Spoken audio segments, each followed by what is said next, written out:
1905년 11월 20일 황성신문. 서민 경제의 고통, 쌀가격 폭등.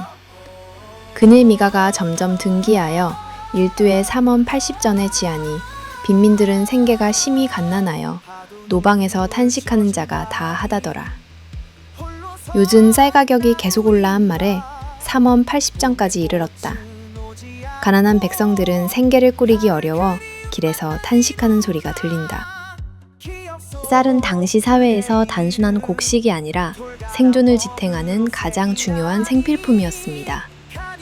밥 한 그릇의 무게가 곧 삶의 무게였기에 쌀값의 반동은 서민들의 일상에 즉각적이고 치명적인 파장을 일으켰습니다. 특히 일본 상인들의 매점 매석은 시장 질서를 무너뜨리며 가격을 끝없이 끌어올렸고, 이는 곧 백성들의 밥상에서 희망을 앗아가는 행위였습니다. 경제 주권을 상실한 나라에서 식량은 더 이상 민중의 생존 수단이 아니라 침탈의 도구로 변했던 것입니다. 쌀값 폭등은 단순한 경제 현상이 아니라 국가와 민중의 존엄이 동시에 흔들린 비극의 상징이었으며, 당시 서민들의 가장 큰 고통이자 시대의 절망을 드러내는 가장 처절한 역사의 증언이자 생존이라는 벼랑 끝에서 터져나온 민초들의 소리 없는 비명이었습니다.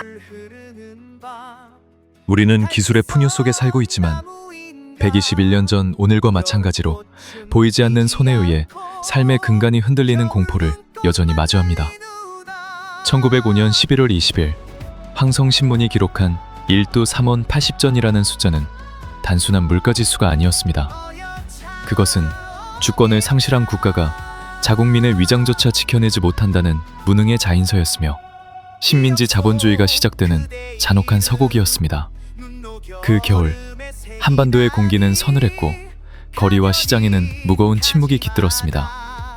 당시 서민들에게 벼와 쌀은 단순한 곡식이 아니라 생명 그 자체였고, 그 가치가 폭풍처럼 치솟는 것은 곧 삶의 기반이 흔들린다는 뜻이었습니다. 일본 상인들의 매점 매석과 국권 상실의 그림자가 드리운 시기, 밥 한 그릇을 위한 몸부림은 단지 물가 상승의 문제가 아니라 국가와 민중의 심연을 꿰뚫는 고통의 표상이었습니다. 그날의 호흡은 오늘로 이어져 쌀값 폭등의 비극적 울림이 오늘 우리의 물가 문제와도 교차되어 보이는 것은 부디 저만의 착각이기를 바라봅니다. 함경도에서 불어온 칼바람이 남대문 통의 좁은 골목을 핥히고 지나가던 1905년의 어느 처겨울이었습니다. 장터의 소란스러움은 평소와 달랐습니다.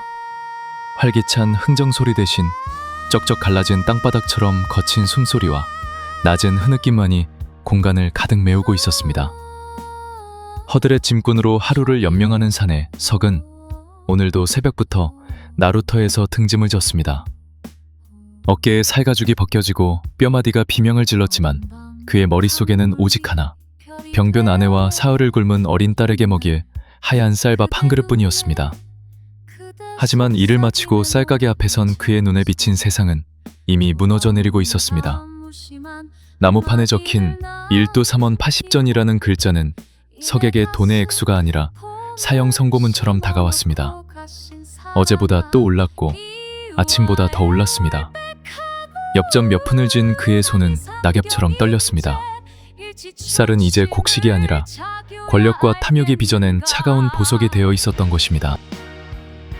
같은 시각, 시장 한복판의 대형 창고 안에서는 기름진 비단 옷을 입은 일본 상인들의 은밀한 웃음소리가 새어나왔습니다. 조선에 들녘에서 수확된 쌀들은 제 나라 주인의 입으로 들어가는 대신 일본인들의 거대한 배 안으로, 그리고 바다 건너 섬나라로 끊임없이 실려나가고 있었습니다. 텅 빈 쌀독을 바라보며 넋을 잃은 노파의 모습은 이제 더 이상 단순한 빈곤이 아니었습니다. 그것은 국가라는 울타리가 사라진 자리에 남겨진 민초들의 발가벗겨진 처참한 모습이었습니다. 석은 결국 쌀 한 대도 사지 못한 채 시장통을 빠져나왔습니다. 길가 여기저기에는 그와 같은 처지의 사람들이 주저앉아 있었습니다. 그들은 서로를 원망하지도 말을 섞지도 않았습니다. 그저 마른 침을 삼키며 허공을 향해 긴 탄식을 내뱉을 뿐이었습니다. 과거의 오늘이 누군가에게는 희망을 노래하던 날이었을지 모르나 1905년의 이들에게 오늘이란 죽지 못해 이어가는 하루의 연장이었던 것입니다. 어느 집 담벼락 너머로 들려오는 아이의 자지러지는 울음소리는 석에게는 마치 시대의 비명처럼 들이었습니다. 석은 문득 깨달았습니다. 쌀값이 오르는 것이 아니라 나라의 가치가 떨어지고 있다는 것을. 주권이라는 방패가 사라진 자리에 가장 먼저 침투한 것은 총칼보다 무서운 굶주림이라는 괴물이었습니다. 식량은 침략의 도구가 되었고 서민들의 생계는 누군가의 배를 불리는 재물이 되었습니다. 그날 밤 석은 빈손으로 어두운 집으로 향하며 아이를 안고 길가에 주저앉아 울고 있는 한 여인을 보았습니다. 그녀의 앞에는 흙이 잔뜩 묻은 엽전 몇 개가 아무렇게나 굴러다니고 있었습니다. 석은 자신이 쥐고 있던 엽전 몇 푼을 말없이 그녀의 손에 놓아주고 돌아섰습니다. 그것은 동정이 아니라 함께 무너져 내리는 동시대의 동지에 대한 마지막 예우였습니다.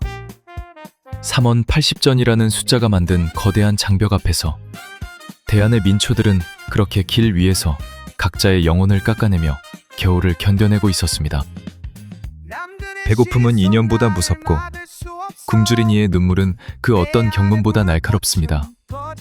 1905년 황성신문이 기록한 쌀값 폭등은 단순한 경제기사에 머물지 않았습니다.